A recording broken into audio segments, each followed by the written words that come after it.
இது molarity calculate பண்றதுக்கான ஒரு சிம்பிளான ப்ராப்ளம். ஓகே. ஸோ இந்த ப்ராப்ளத்தில நம்ம மெயினா நோட் பண்ண வேண்டிய விஷயம் என்ன அப்படின்னு வந்து பார்த்தீங்கன்னா, இப்போ என்ன குடுத்துருக்காங்கன்னு பார்த்தீங்கன்னா, "the concentration of nitric acid used in the laboratory work" பார்த்தீங்கன்னா, 68% ஆஃப் நைட்ரிக் ஆசிட் பை மாஸ்ன்னு வந்து குடுத்துருக்காங்க இல்லையா? அப்ப 68 நைட்ரிக் ஆசிட் பை மாஸ்னா நமக்கு என்ன மீனிங் பார்த்தீங்கன்னா, 68 கிராம் வந்து நைட்ரிக் ஆசிட். அப்ப நைட்ரிக் ஆசிட் நமக்கு எவ்வளோ இருக்குன்னு பார்த்தீங்கன்னா, 68 கிராம் வந்து நமக்கு வந்து இருக்கும். ரிமைனிங் வந்து பார்த்தீங்கன்னா, வாட்டர். வாட்டர் நமக்கு எவ்வளோ இருக்குன்னு பார்த்தீங்கன்னா, 32 கிராம். ரிமைனிங் தான் நமக்கு வந்து 32 கிராம் தான் இருக்கும். இங்க நெறைய ஸ்டூடண்ட்ஸ் நமக்கு என்ன ஜெனரலா என்ன மிஸ்டேக் பண்ணுவாங்க அப்படின்னு பார்த்தீங்கன்னா, நைட்ரிக் ஆசிட் வந்து 60 கிராம் வந்து கரெக்ட்டா வந்து எழுதிருவாங்க. Nitric acid which is equal to 68 கிராம்னு எழுதிருவாங்க. ஆனா வாட்டர் வந்து நமக்கு என்னன்னு பார்த்தீங்கன்னா, 100 கிராம் வந்து எடுத்துருவாங்க. ஓகேவா? ஆனா இது வந்து நமக்கு வந்து தப்பு. இது வந்து இந்த மாரி நம்ம வந்து எடுக்கக்கூடாது.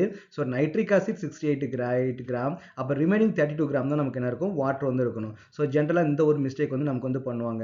2வது என்ன பண்ணலாம்னு பார்த்தீங்கன்னா, இதுல வந்து ஒரு கொஸ்டின் வந்து கேட்கறாங்க. இதுல எது சால்வெண்ட், எது சொல்யூட் அப்படின்னு. நைட்ரிக் ஆசிட் வந்து நமக்கு வந்து 68 கிராம். வாட்டர் வந்து நமக்கு வந்து 32 கிராம் இல்லையா? இது இந்த கொஸ்டின் கிடையாது. வேற ஏதாவது ஒரு கொஸ்டின் வந்து கேட்கறாங்க.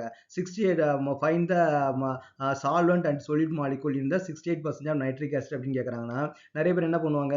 நைட்ரிக் ஆசிட் தான் 68 கிராம் வந்து இருக்குது. அப்ப இதான் நமக்கு என்ன நினைச்சிருவாங்க? சால்வெண்ட் அப்படின்னு வந்து நினைச்சிருவாங்க. அப்ப சால்வெண்ட் என்ன பார்த்தீங்கன்னா, நமக்கு வந்து மோல்ஸ்ல தான் நம்ம வந்து கால்குலேட் பண்ணணும். நமக்கு சால்வெண்ட் நமக்கு எது டெஃபினிஷன், எது மேக்ஸிமம் அமௌண்ட் இருக்குதோ அதான் நமக்கு சால்வெண்ட், எது மினிமம் அமௌண்ட் இருக்குதோ அதான் நமக்கு வந்து சொல்யூட் இல்லையா? நீங்க மோல்ஸ் கால்குலேட் பண்ணும்போது நைட்ரிக் ஆசிட் தான் அதிகமா இருக்கும். வாட்டர் வந்து நமக்கு வந்து கம்மியா தான் இருக்கும். நீங்க மோல்ஸ் கால்குலேட் பண்ணீங்க அப்படின்னா, நைட்ரிக் ஆசிட் நமக்கு எவ்வளவு பார்த்தீங்கன்னா 1.079 மோல் தான் இருக்கும். வாட்டர் மாலிக்யூல் கால்குலேட் பண்ணீங்க அப்படின்னா, நமக்கு எவ்வளவுன்னா ஆல்மோஸ்ட் வந்து 1.77 வருது. அப்போ மோல்ஸ் நமக்கு எது அதிகமா இருக்குது? வாட்டர் தான் அதிகமா இருக்குது இல்லையா? அப்போ வாட்டர் தான் சால்வெண்ட், நைட்ரிக் ஆசிட் தான் நமக்கு என்ன வரும்? சொல்யூட்டா வந்து நமக்கு வந்து வரும். ஓகே. ஸோ இதெல்லாம் நீங்க வந்து கொஞ்சம் கேர்ஃபுல்லா நோட் பண்ண வேண்டிய விஷயங்கள் இந்த ப்ராப்ளம். இந்த ப்ராப்ளத்துல நீங்க தெரிஞ்சுக்க வேண்டியது இதெல்லாம்.